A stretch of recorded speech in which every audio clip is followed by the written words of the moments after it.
l'homme doit comprendre que l'esprit a deux visages. Un visage de l'esprit est celui qui lui permet de faire avancer l'homme pendant l'évolution. C'est-à-dire, ce visage permet à l'homme de développer une conscience égoïque.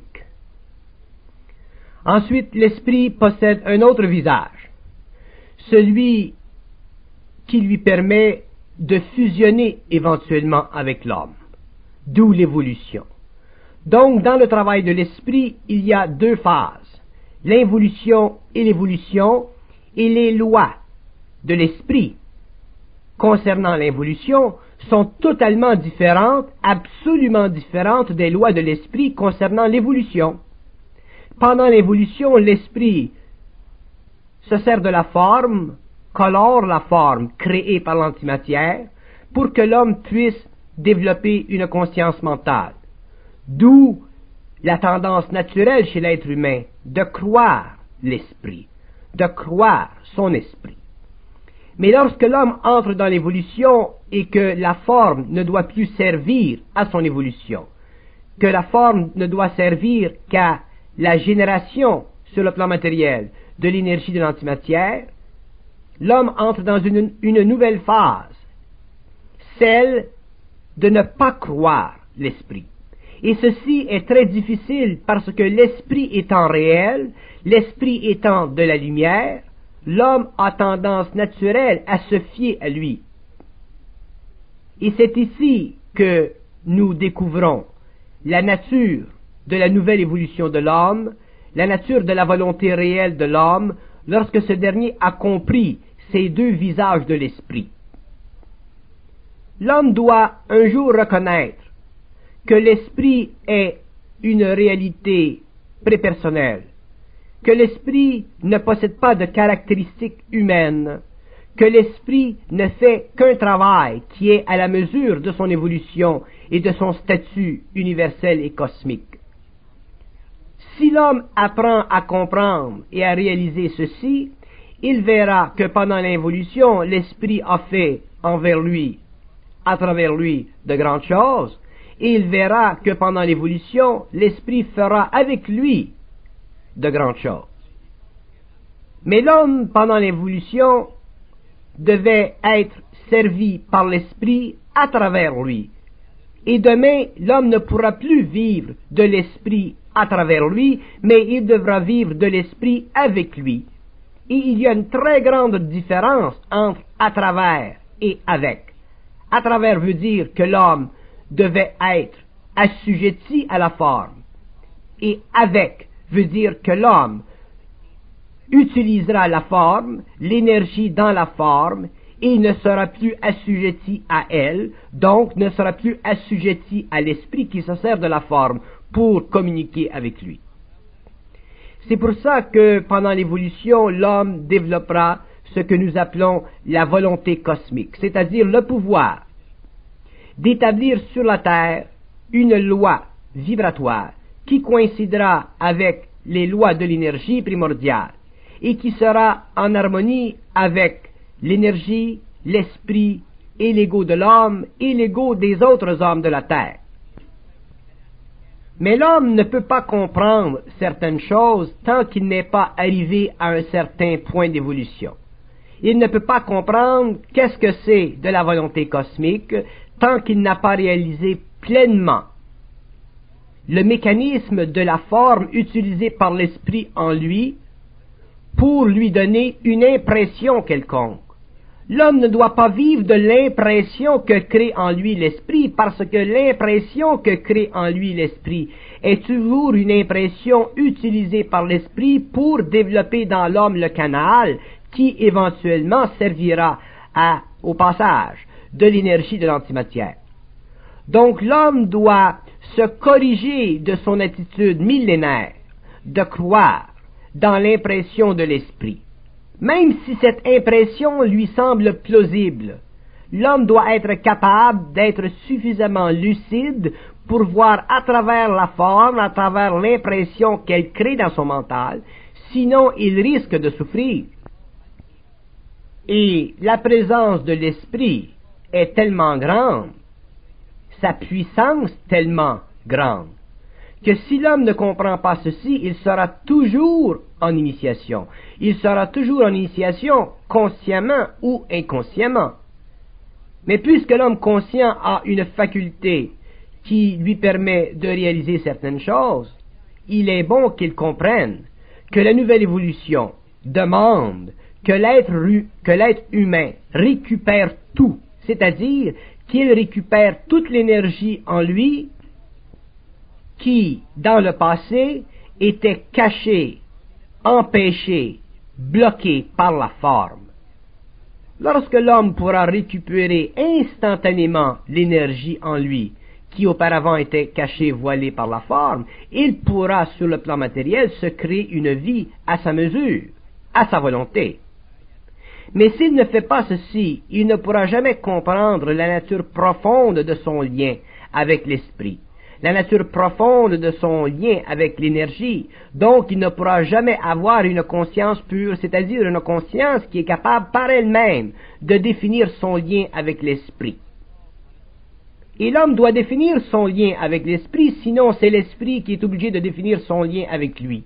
Et ce n'est pas de cette façon que l'homme pourra développer de la centricité, de la volonté, parce que l'esprit sera toujours pour lui une sorte de béquille, c'est-à-dire une excuse cosmique qui empêchera l'homme de développer cette volonté cosmique, donc d'utiliser l'énergie primordiale à son profit et au profit de sa race. Pour l'être humain, l'esprit est une sorte de personnalité, de personnage invisible, une sorte de réalité invisible qui a pour lui un regard tendre. Et ce n'est pas le cas. L'esprit n'a pas pour l'homme de regard tendre. L'esprit est trop perfectionné pour tomber dans cette catégorie d'entité ou d'intelligence qui reflète l'anthropomorphisation de la forme à travers l'inconscience humaine.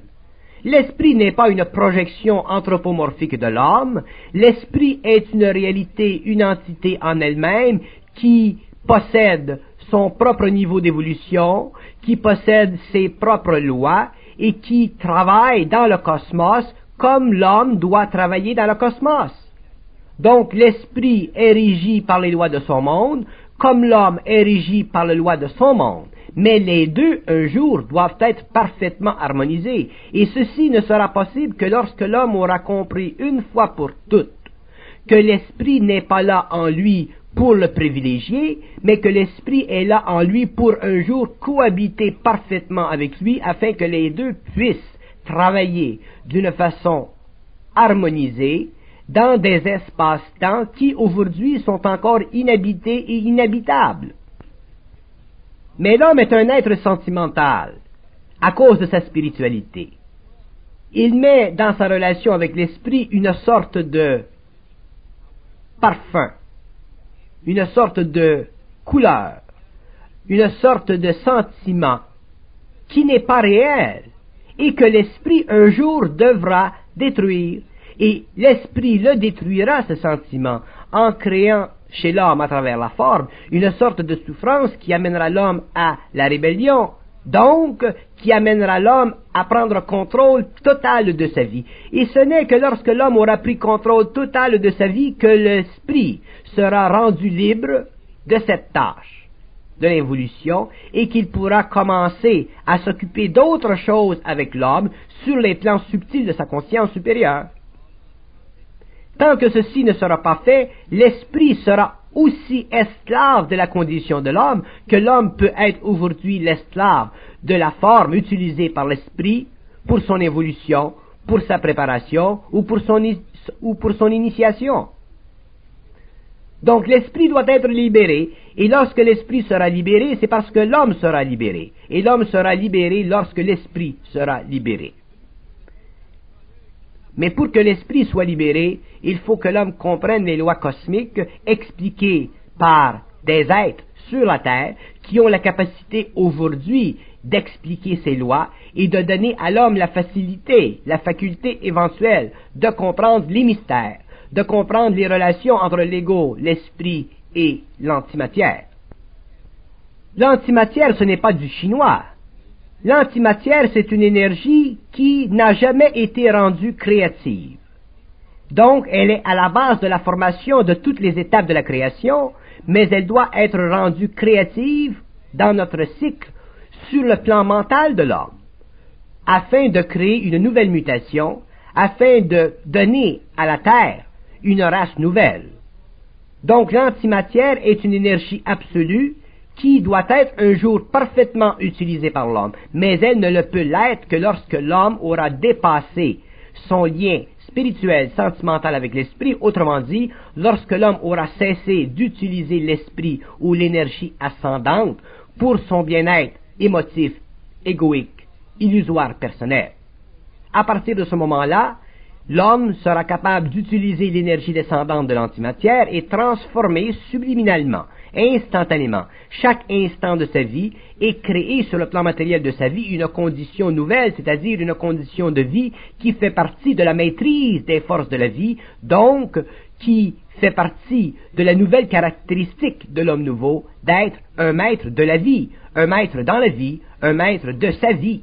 Parce que la vie de l'homme, c'est sa vie, mais ça ne devient sa vie que lorsque lui-même en est arrivé à être capable de corriger la relation sentimentale, spirituelle, métaphysique de l'ego avec l'esprit.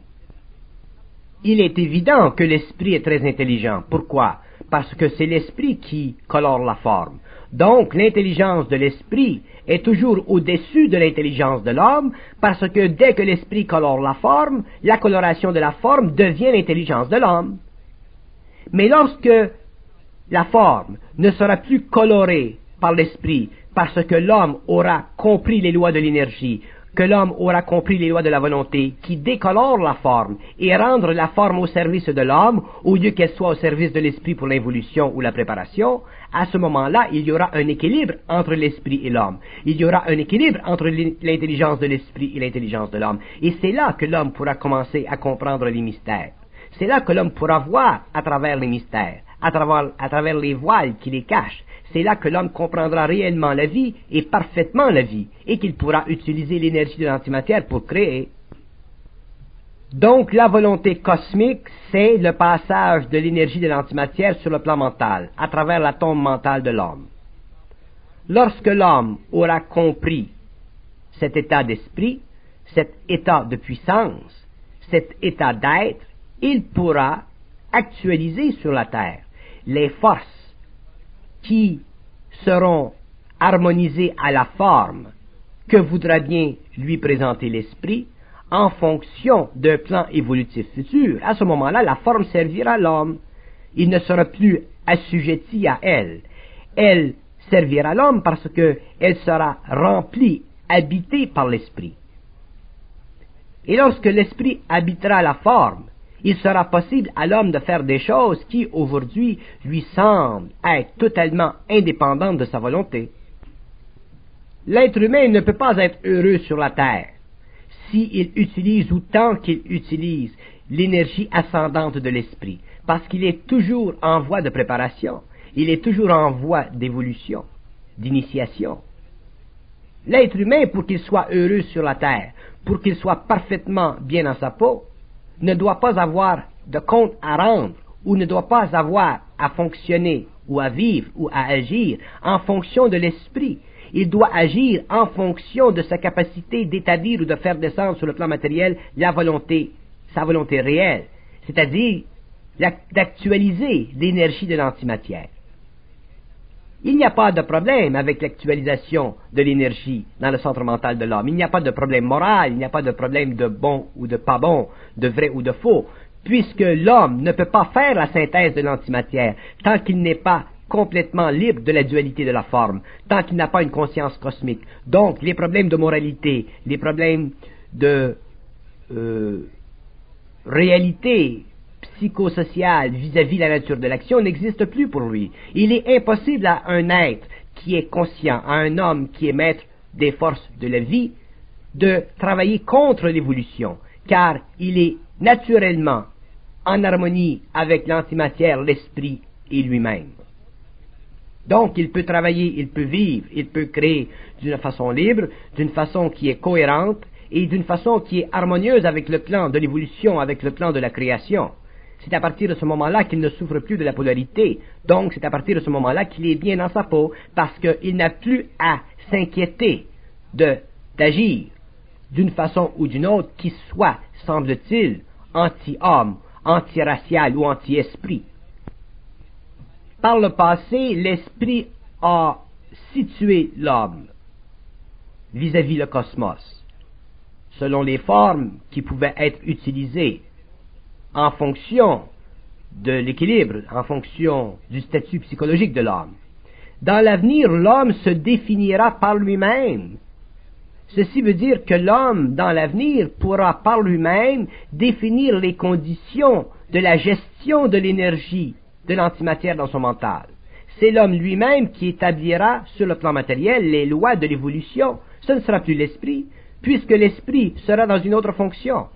Ce ne sera plus l'esprit qui lui dictera telle chose ou telle chose, qui avait servi durant l'évolution à le protéger contre le barbarisme.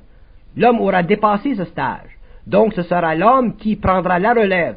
Ce sera l'homme qui établira les lois de l'évolution et ce sera l'esprit à ce moment-là qui lui permettra d'aller et de visiter d'autres règnes dans l'invisible, d'où l'homme tirera de très grandes connaissances, de très grandes expériences qui lui bénéficieront sur le plan matériel tant qu'il sera dans la matière.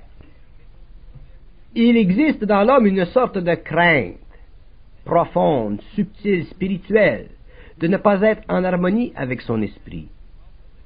Ceci est impossible. L'homme est toujours en harmonie avec son esprit, mais il ne comprend pas toujours les lois de son esprit, les lois de l'esprit ou les lois de la forme à travers l'esprit, à travers lesquelles l'esprit travaille. Et c'est là que l'homme vit la désharmonie. Mais lui-même est toujours en harmonie avec son esprit, puisque c'est son esprit à travers la forme qui crée en lui la pensée. Donc si l'homme n'est pas capable de vivre une pensée qui est ajustée, qui est bénéfique pour lui, qui est créative, c'est parce que ses corps n'ont pas été suffisamment transformés et avec le temps ils le seront. En attendant, l'homme est susceptible d'être affecté par d'autres conditions, par d'autres influences, que l'esprit avec le temps réussira à changer parce que l'homme prendra de l'expérience. Mais lorsque l'homme est arrivé à un certain niveau de conscience, lorsque l'homme n'est plus affecté par des entités de basse vibration dans l'astral, que l'homme est en communication avec son esprit, qu'il a conscience de son esprit, le problème n'existe plus. Donc, l'homme doit, à partir de ce moment-là, commencer à corriger sa relation psychologique avec l'esprit, sa relation spirituelle avec l'esprit, afin de libérer cet esprit, afin de lui permettre de faire autre chose, pendant que lui-même fait autre chose. C'est par l'utilisation intelligente de la forme que l'esprit altère la condition électrochimique de l'homme. Et c'est cette transformation profonde et savante de la part de l'esprit qui permet un jour à l'homme d'utiliser l'énergie de l'antimatière. Mais cette transformation électrochimique ne peut pas être faite sans que l'homme passe par l'initiation de la forme. Parce que la forme étant une énergie qui a un certain taux vibratoire, crée dans l'homme un choc. Et c'est le choc qui permet à l'homme de vivre la transmutation, c'est-à-dire la transformation électrochimique de ses centres. Si l'homme est suffisamment intelligent et objectif pour réaliser ceci, il en vient à un certain point où il ne souffre plus tellement psychologiquement du choc que crée la forme, il ne souffre que de la vibration. Et c'est à partir de ce moment-là qu'il commence à sentir l'antimatière dans son plan mental, dans ses centres. Et c'est à partir de ce moment-là qu'il peut commencer graduellement à récupérer l'énergie, c'est-à-dire à utiliser toute l'énergie qui lui est possible en ce moment-là d'utiliser, afin de créer sur le plan matériel une condition de vie qui vaut la peine d'être vécu et qui est à la hauteur de sa volonté. Mais le rapport entre l'homme et son esprit ou son intelligence interne est tellement coloré que l'homme n'est pas capable de voir que son esprit n'est pas une intelligence qui lui veut nécessairement du bien égoïque, mais une intelligence qui veut fusionner avec lui. Et c'est le fait que l'homme voit ou pressent ou sent que peut-être son esprit lui voudrait du bien égoïque qu'il fait l'erreur de sentimentaliser son lien avec l'esprit et qu'il perd le pouvoir de développer sa volonté cosmique. C'est à ce moment-là qu'il tombe dans la trappe de spiritualiser son lien avec l'esprit. Et c'est ça que l'homme a fait pendant des siècles, et c'est ça que l'homme conscient, encore en voie d'évolution aujourd'hui, fait. Parce que l'homme, il semble, n'est pas capable de se tenir sur ses deux jambes sans avoir besoin d'un rapport sentimental avec une intelligence interne qui fait un travail dont lui ne connaît même pas les lois cosmiques et dont lui colore l'aspect en fonction d'une qualité qui est purement humaine, mais qui n'a aucune réalité si nous regardons la relation cosmique planétaire de l'esprit avec l'homme. Les sciences spirituelles ou religieuses ou les sciences occultes ont beaucoup servi l'homme. Mais d'un autre côté, elles empêchent l'homme de passer d'un stage d'évolution à un autre, tant qu'il n'a pas compris que tout ce qui est contenu dans les sciences occultes sentimentalise le lien entre l'ego et l'esprit et empêche l'ego de développer une volonté supérieure à celle qu'il possédait pendant l'évolution, c'est-à-dire une volonté qui est absolue et qui est le produit de l'actualisation dans son centre mental de l'antimatière. À partir du moment où il a compris la leçon de l'initiation, c'est-à-dire celle qui lui fait réaliser que la forme, quelque autre qu'elle soit, ne sert qu'à la transmutation électrochimique de ses centres. C'est pour cette raison que l'homme est toujours incapable de sentir son unité, son identité, sa centricité. C'est cette situation qui empêche l'homme de se percevoir en tant qu'être complet. Et c'est très subtil, se sentir un être complet.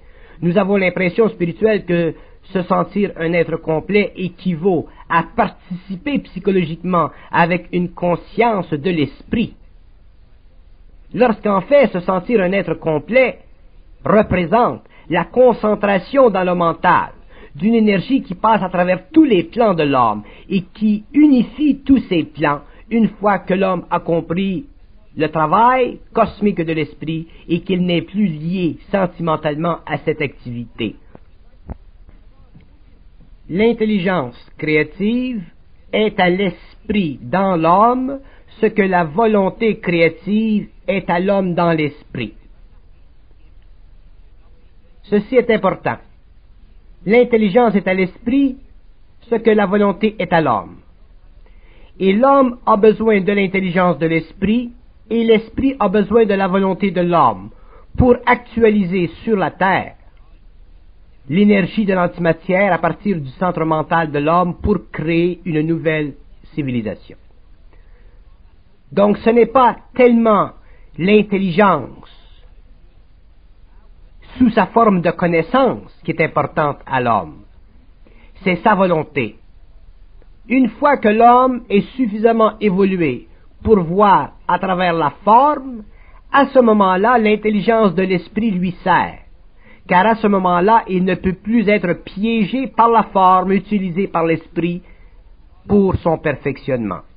À ce moment-là seulement, l'intelligence de l'esprit sert à l'homme, car lui a maintenant la volonté pour l'actualiser sur le plan matériel, pour son bénéfice, au lieu qu'elle soit actualisée pour sa souffrance initiatique ou pour son évolution. Lorsque l'homme réalise la dualité cosmique de la volonté et de l'intelligence, c'est-à-dire la participation cosmique de la volonté chez l'homme et la participation intelligence chez l'esprit, il est possible alors à l'homme de bénéficier de son esprit sur le plan de l'intelligence, parce qu'il a la volonté qui lui permet d'actualiser l'énergie sans que cette intelligence de l'esprit soit utilisée contre lui comme elle le fut pendant l'involution. Et c'est l'homme nouveau, l'homme du Verseau, le surhomme, qui sera le premier à comprendre ce principe cosmique des mystères et qui sera le premier à appliquer sur la terre cette nouvelle loi de la création, c'est-à-dire ce nouvel réapproportionnement de la réalité concernant l'intelligence et la volonté. Mais l'homme ne peut pas développer de la volonté cosmique, c'est-à-dire de la volonté réelle, tant qu'il n'a pas dépassé son lien sentimental avec l'esprit et qu'il croit encore être supporté égoïquement par l'esprit. C'est dans ce sens que l'homme de l'avenir définira sa relation avec l'esprit, et il la définira parce qu'il aura la volonté de transiger avec l'énergie, c'est-à-dire qu'il aura la volonté d'utiliser l'énergie volontairement contre la forme suggestive de l'esprit qui le garderait autrement dans une phase initiatique ou dans une phase d'involution. C'est pourquoi la définition de l'homme par l'homme demain sera le produit non pas simplement de son intelligence créative, mais sera aussi le produit de l'activité de sa volonté cosmique, parce que c'est sa volonté cosmique qui aura permis qu'il puisse aller au-delà de la forme utilisée par l'esprit pour utiliser l'énergie de l'antimatière sur le plan du mental afin d'empêcher que la forme retarde son évolution, afin d'empêcher que la forme voile sa relation réelle avec l'esprit et l'antimatière. Donc il est évident que la volonté réelle ne peut pas exister sans intelligence réelle. Mais il est évident aussi que l'intelligence ne peut pas être utile à l'homme tant qu'il n'a pas de volonté réelle. Et ceci, l'homme doit le réaliser, le reconnaître, le vivre, le sentir, le savoir parfaitement. Et il le sait parfaitement lorsqu'il a dépassé son initiation, lorsqu'il est en dehors des conditions d'exploration de ses possibilités électrochimiques par l'esprit pendant la période de l'initiation. L'homme nouveau regardera avec une très grande certitude l'évolution de sa pensée créative. Il verra avec une très grande certitude sa position vis-à-vis l'infini. Il comprendra avec une très grande certitude sa position absolue vis-à-vis l'énergie et sa position cosmique vis-à-vis l'intelligence de l'esprit, autrement dit vis-à-vis cet être de lumière qui doit fusionner avec lui. Donc, il sera un être à part entière, non plus un être divisé, non plus un être qui vit d'une partie planétaire et d'une partie spirituelle, mais un être qui vit d'une partie planétaire et d'une partie cosmique déspiritualisée. Et comme l'être conscient n'a plus besoin de s'identifier psychologiquement ou spirituellement ou métaphysiquement avec son esprit, c'est à partir de ce moment-là qu'il découvre son identité, qu'il découvre son unité. Parce que tant qu'il a de besoin de s'identifier avec son esprit, c'est qu'il ne fait qu'une projection anthropomorphique vis-à-vis son esprit. Mais comme l'esprit vit dans un monde qui est totalement autre que celui de l'homme, et que sa nature est totalement prépersonnelle, il n'y a chez l'homme aucun besoin de s'identifier avec son esprit une fois qu'il en a réalisé l'existence pendant l'initiation. C'est à partir de ce moment-là que l'homme se sent très bien dans sa peau, qu'il se sent totalement à couvert et qu'il se sent totalement protégé, non pas par son esprit, mais par le pouvoir créatif de sa volonté nouvelle, à l'insu et contre toute manipulation possible et imaginable de la part de son esprit à travers la forme, parce qu'il a compris une fois pour toutes le jeu de la vie, c'est-à-dire le jeu de la forme. Donc nous pouvons dire que l'esprit est utile à l'homme que lorsque l'homme est utile à la vie. Et l'homme est utile à la vie lorsqu'il est capable de faire descendre sur le plan matériel l'énergie de l'antimatière. C'est à partir de ce moment-là que l'esprit est utile à lui, parce qu'une fois qu'il aura la volonté de faire descendre sur le plan matériel l'énergie de l'antimatière, il aura à ce moment-là la volonté d'utiliser la forme, c'est-à-dire l'intelligence de l'esprit, sans que cette forme ou cette intelligence lui nuise ou lui enlève quoi que ce soit de l'énergie primordiale en lui. Ce qui a créé l'involution et la souffrance, c'est que l'homme a constamment perdu de l'énergie. Ce qui créera l'évolution, le surhomme et les futures évolutions de l'homme, c'est que l'homme, au lieu de perdre de l'énergie, se remplira constamment de l'énergie jusqu'au jour où il aura suffisamment en lui d'énergie pour que cette dernière fasse éclater sur le plan de son évolution les lois des mondes où il sera lui-même en évolution. Donc sur la Terre, l'énergie aura le pouvoir de faire éclater les lois de la matière atomique, rendant ainsi l'homme maître de la matière. Sur le plan de l'éther, l'énergie fera éclater les lois de la lumière, donc l'homme sera capable de se servir de la lumière sur ces plans pour créer des formes et les matérialiser dans le plan matériel, ainsi de suite. Mais tant que l'homme n'aura pas été capable de contrôler parfaitement l'illusion de la forme utilisée par l'esprit contre lui, mais pour lui, il ne pourra pas se vêtir de cette arme puissante qu'est la volonté, donc il ne sera pas en contact direct avec l'absolu des absolus, et il ne sera qu'un être encore en gestation, un être encore qui a quelque chose à apprendre des lois de la vie. Donc il ne sera pas un maître de la vie, il sera simplement un disciple quelconque des forces supérieures de l'évolution.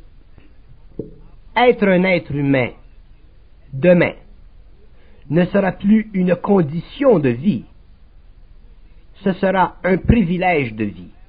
Pourquoi? Parce que l'homme ne vivra plus à l'insu de lui-même, il vivra à partir de lui-même, sur le plan mental. Donc il aura la capacité de reconnaître une absolue conscience, c'est-à-dire une conscience pure, c'est-à-dire une conscience qui se définit selon le rôle qu'elle a à jouer sur le plan où elle se concrétise. C'est ainsi que l'homme prendra conscience de la valeur de son être, comme il aura conscience de la valeur de l'esprit, parce qu'il aura compris une fois pour toutes que la relation entre l'homme et le cosmos, c'est la relation entre lui-même sur le plan humain et l'énergie, à travers le service de l'esprit. Tandis que dans le passé, l'homme n'était pas conscient de l'énergie, il prenait conscience à un certain niveau de l'esprit à travers toutes sortes de formes, et il perdait sa caractéristique humaine évolutive, c'est-à-dire celle qui lui permettait d'être un maître de la vie, c'est-à-dire un être capable de gérer sur le plan matériel tous les événements qui viennent à lui en fonction de l'organisation subtile et subliminale des mondes invisibles vis-à-vis le monde matériel. L'être nouveau, l'homme du Verseau, sera un être très différent de l'homme d'aujourd'hui.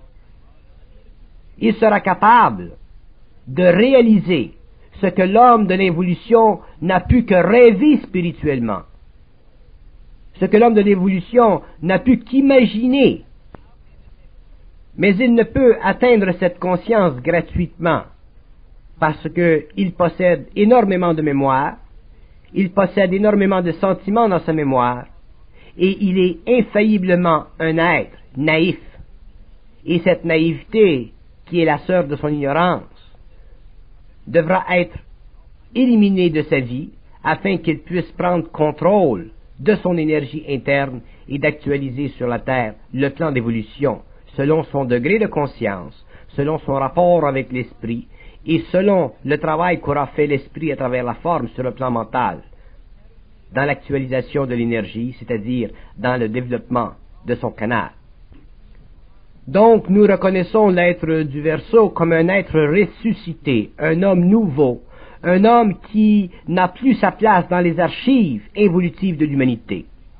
Il est effectivement un être totalement transmuté, qui n'a plus de relation psychologique avec l'histoire de l'humanité, qui n'a plus de relation sentimentale, spirituelle avec l'évolution, et qui détermine pour la première fois sur le plan de son existence les conditions de son existence, parce qu'il a la volonté de le faire, autrement dit, parce qu'il a en lui le pouvoir de l'énergie primordiale de l'antimatière.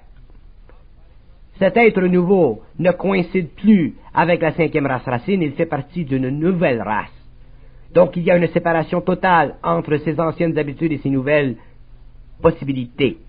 Il y a une séparation totale entre sa psychologie antérieure et sa nouvelle façon de voir les choses et de travailler sur la Terre à l'évolution de sa propre vie et à l'évolution de la race humaine. Défaire dans l'homme ce qui a été établi depuis si longtemps par l'habitude, ce n'est pas facile. Mais d'un autre côté, défaire dans l'homme ceci est inévitablement la voie qu'il doit suivre afin d'en arriver un jour à être totalement conscient. Et il est aidé dans ce processus, mais il doit comprendre le processus afin de pouvoir un jour alléger sa vie en arrêtant de souffrir.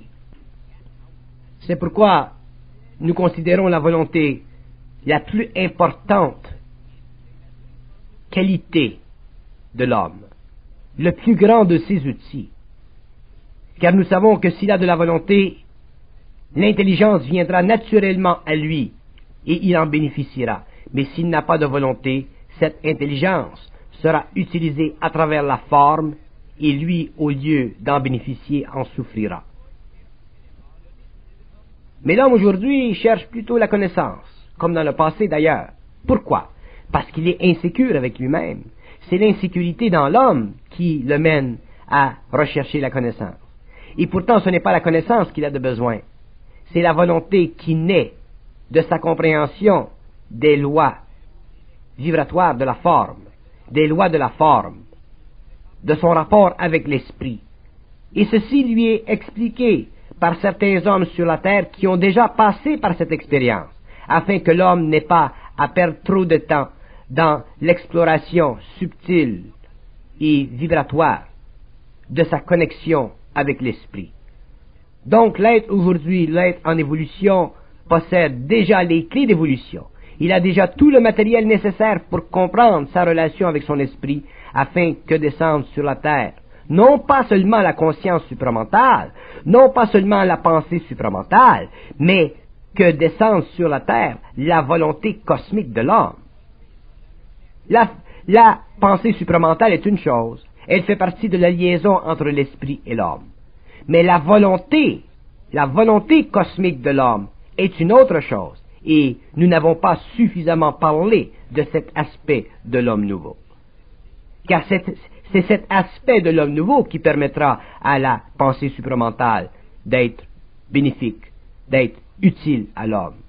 Mais tant que l'homme n'aura pas cette volonté d'acier, cette volonté totalement trempée et totalement développée, la pensée supramentale sera spiritualisée et l'homme en souffrira parce qu'il a toujours en lui une mémoire qui fait de lui un être assujetti à son esprit au lieu d'un être fusionné à son esprit.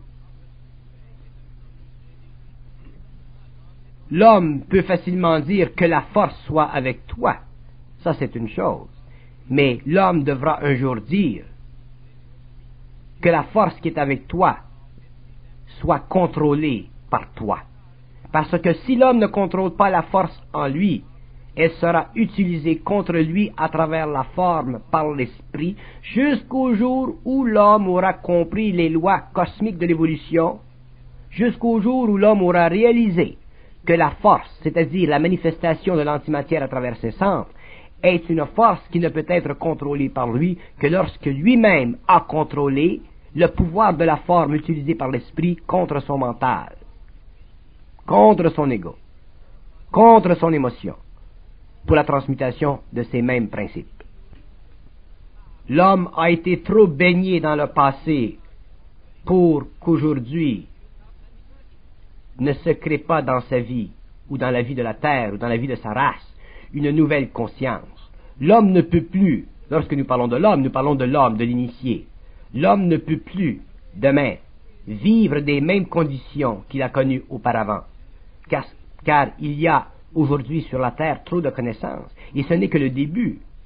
Les mystères seront totalement dévoilés à l'homme, et lorsque ces mystères seront dévoilés, il verra que ce qui fut nécessaire, mais ce qui est maintenant est absolument essentiel à la survie de la race, à la survie de l'homme et à la morontialité de sa conscience, donc à la continuité de sa conscience dans cette phase de vie que nous appelons l'immortalité.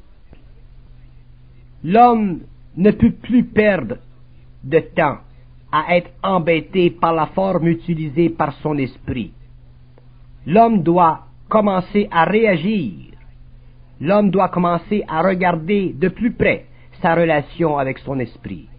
Il doit commencer lentement à décomposer le lien subliminal, sentimental, spirituel qu'il a toujours eu avec cette intelligence. Il doit commencer à regarder froidement son lien avec le monde de la lumière. Sinon, il sera ébloui par cette lumière. Et si l'homme est ébloui par la lumière, il ne pourra pas voir l'organisation invisible des mondes et des espaces-temps parallèles.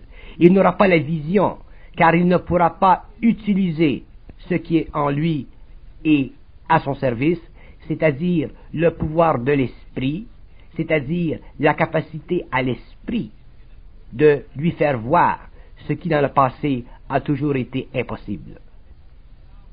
Donc l'homme doit corriger absolument sa vision des choses, regarder froidement son lien avec l'invisible, le spirituel, les mondes suprasensibles qui communiquent avec lui, et commencer à réagir à la condition involutive de son lien avec ses plans, afin de se créer sur la terre un nouvel abri, c'est-à-dire une conscience pure, une conscience moroncière.